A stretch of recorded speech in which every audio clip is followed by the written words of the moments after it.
Hi friends, இன்றைக்கி நான் சின்ன வயசில் சாப்பிட்ட லவ் தோசை பண்ண போகிறோம். லவ் தோசை நல்லாயிருக்கும், டேஸ்ட்டாக இருக்கும், ஸ்வீட் மாதிரி இருக்கும். சின்ன வயசில் அடிக்கடி நான் சாப்பிட்ருக்கேன். பட் எதுக்கு லவ் தோசைன்னு சொல்கிறாங்கன்னு தெரியாது. லவ் ஷேப்லலாம் இருக்காது. பட் சின்ன வயசில் லவ் தோசை தான் சொல்லுவாங்க. நல்லாயிருக்கும், டேஸ்டியாக இருக்கும், ஸ்வீட்டு டேஸ்ட்டாக இருக்கும். ஸ்டார்ட் பண்ணலாம். ஃபஸ்ட் அதுக்கு 1 கப்பு மைதா மாவு சேர்க்கலாம்.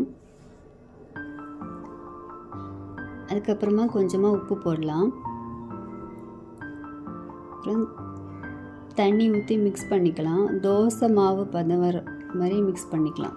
தோசை மாவை விட கொஞ்சமாக தண்ணி ஊற்றி, இன்னும் கொஞ்சம் அதிகமாக தண்ணி ஊற்றி மிக்ஸ் பண்ணலாம்.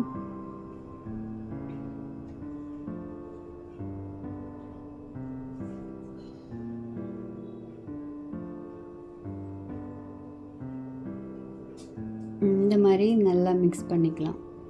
நம்ம தோசை ஊற்றுற மாதிரி அதை விட கொஞ்சம் எக்ஸ்ட்ரா தண்ணி ஊற்றினா நல்லாயிருக்கும்.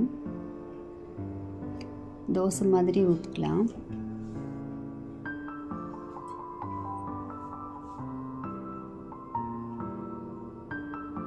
அதுக்கப்புறமா கோகனட் எடுக்கலாம். சைடில் ஒரு சைடில் வைக்கலாம், ஃபுல்லாக வைக்க வேண்டாம்.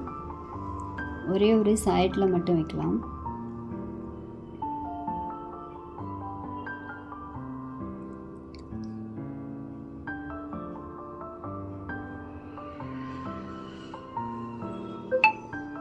கொஞ்சம் வேகட்டும்.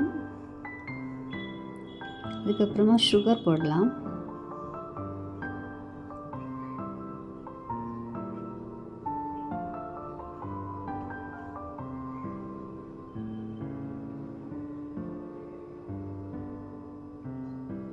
கொஞ்சமாக கீயும் ஊற்றிக்கலாம், கொஞ்சம் டேஸ்ட்டாக இருக்கும்.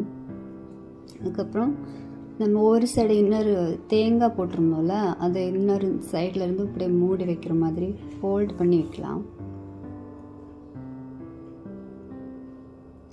ஃப்ளிப் பண்ணிக்கலாம்.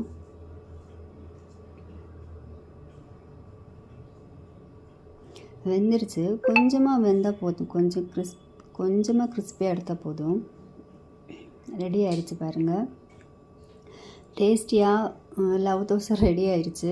ரொம்ப டேஸ்ட்டாக இருக்கும். ஏன்னா இவ்வளோ சிம்பிளாக இருக்குதுன்னு நினைக்காதீங்க. சாப்பிட்டு பாருங்கள். ரொம்ப டேஸ்ட்டாக ஒரு ஸ்வீட் சாப்பிட்ட ஃபீல் இருக்கும். ஈவினிங் ஸ்நாக்ஸ் மாதிரி ரொம்ப சூப்பராக இருக்கும். நீங்களும் ட்ரை பண்ணி பாருங்கள்.